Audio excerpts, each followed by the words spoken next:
नमस्कार प्रिय दर्शकों, हमारे YouTube चैनल गजब ज्ञान 2 मिलियन में आपका स्वागत है। तो दोस्तों, समय से पहले और भाग से ज़्यादा किसी को कुछ नहीं मिलता। तो दोस्तों, टिटहरी और समुद्र की कहानी आइए सुनाते हैं। इससे पहले आप इस चैनल पर नए हैं तो वीडियो को दिल से लाइक करें और चैनल को सब्सक्राइब जरूर करें।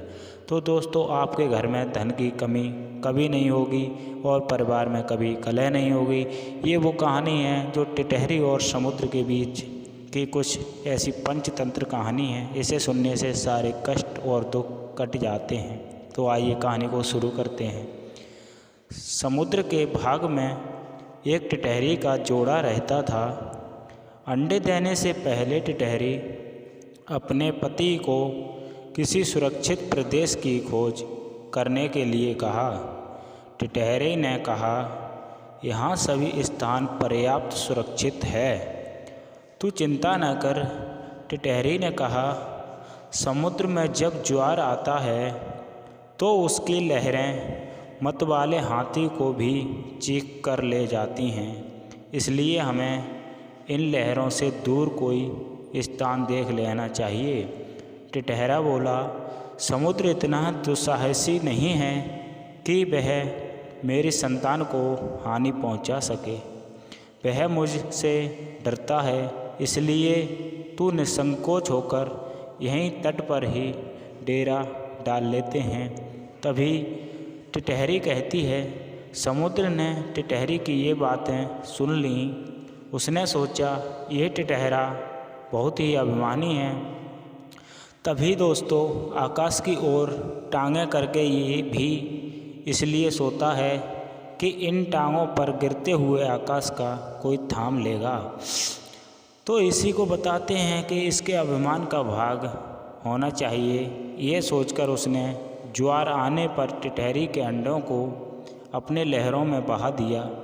तभी टिटहरी जब दूसरे दिन आई तो अंडों को बहता देखकर रोती बिलखती टिटहरे से बोली, मूर्ख, मैंने पहिए से कहा था कि समुद्र की लहरें इन्हें बहा ले जाएंगी, किंतु तूने अभिमान के वश में आकर बात पर ध्यान नहीं दिया। आपने प्रियजनों के कथन पर भी जो कान नहीं देता उसकी दुर्गति होती है। तो दोस्तों, आप अपने परिवार में कभी कलह की उत्पन्नता ना करें, अपने परिवार की हमेशा ही सोचें। ये कहानी उसी पर आधारित है, जो कि इसके अतिरिक्त बुद्धिमानों में भी कहीं बुद्धिमान सफलता होते हैं, जो बिना आई विपत्ति का पहले से ही उपाय सोचते हैं और जिनकी बुद्धि तत्काल अपनी रक्षा का उपाय सोच लेती है। जो होगा देखा जाएगा, कहने से वाले शीघ्र ही नष्ट हो जाते हैं। ये बात सुनकर टिटहरे ने टिटहरी से कहा, मैं भव्य विषय जैसा मूर्ख और निष्कर्म नहीं हूँ। मेरी बुद्धि का चमत्कार देखती जा। मैं अभी अपनी चोंच से पानी बाहर निकालकर समुद्र का अभिमान ही तोड़ दूंगा। तभी टिटहरी बोली, समुद्र के साथ तेरा वैर तुझे शोभा नहीं देता। इस पर क्रोध करने से क्या लाभ है। अपनी शक्ति देखकर हमें किसी से वैर नहीं करना चाहिए, नहीं तो आग से जलने वाले पतंगे जैसी गति होती है। तभी टिटहरी समझाती है टिटहरा को, पर टिटहरा के समझ में कोई बात नहीं आती है। फिर भी चोंचों से समुद्र को सूखा डालने की टांगें मारता है। तब टिटहरी ने फिर से मना करते हुए कहा कि समुद्र जिस गंगा यमुना जैसी सैकड़ों नदियों निरंतर पानी से भरा रहता है, उसे तू अपने बूंद भर उठाने पर चोंचों से कैसे खाली कर देगा। टिटहरा जब भी उस अपने होठ पर तुला रहा, तब टिटहरी ने कहा, यदि तूने समुद्र को सुखाने का हट ही कर लिया है तो अन्य पक्षियों को भी सलाह लेकर काम करना चाहिए।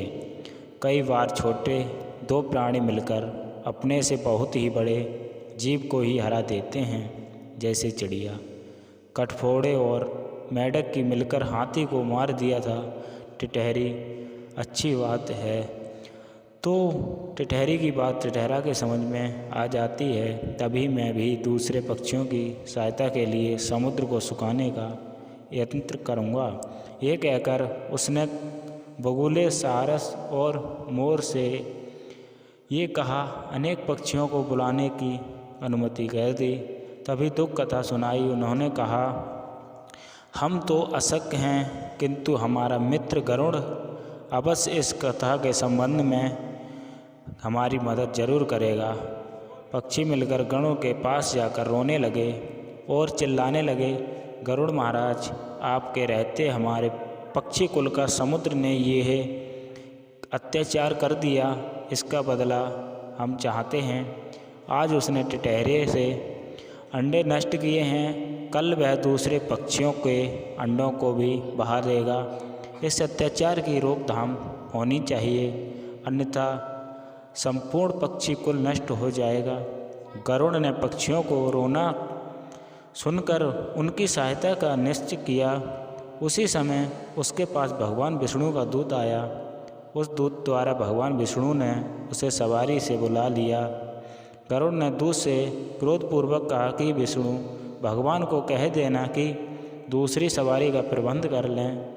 दूत ने गरुड़ के क्रोध का कारण पूछा तो गरुड़ ने समुद्र के अत्याचार की कहानी सुनाई।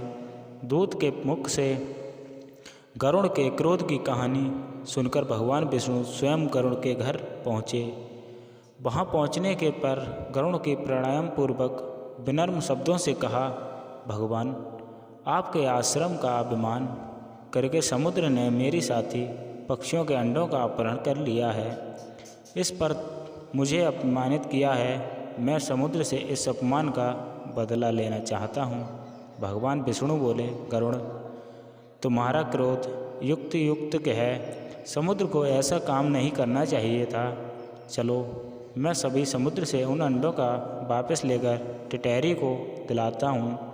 उसके बाद हमें अमरावती जाना है।